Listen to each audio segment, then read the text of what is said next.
जर तुम्हाला भविष्यात किंवा भूतकाळात जायची संधी मिळाली तर विज्ञान काल्पनिक चित्रपटांमध्ये आपण हे नेहमीच पाहतो. पण प्रश्न असा, हे खरं शक्य आहे का? चला तर मग आज बघूयात या सगळ्या प्रश्नांचं विज्ञान नेमकं काय उत्तर देतं. नमस्कार, मी संपदा आणि तुम्ही पाहत आहात प्लॉट.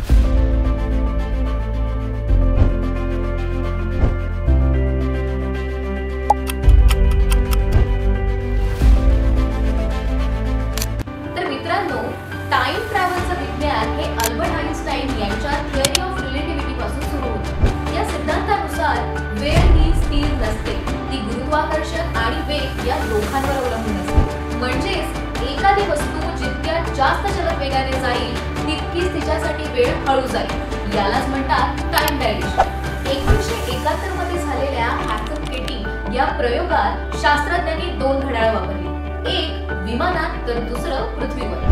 आणि या प्रयोगात विमानात असलेलं घड्याळ काही मायक्रोसेकंद मागे राहिलं, म्हणजेच वेळ खरंच बदलते हे सिद्ध झालं. याचाच अर्थ भविष्यात जाणं हे तात्विक दृष्ट्या शक्य आहे. आणि भूतकाळात जायचं असेल तर वार्म होल्स किंवा स्पेस टाइम टनल सारख्या कन्सेप्ट पुढे येतात. पण या सगळ्या गणिती मॉडेल्स आहेत, कारण त्यासाठी लागणारी ऊर्जा आणि निगेटिव्ह मास असलेले पदार्थ मुळात अस्तित्वातच नाही.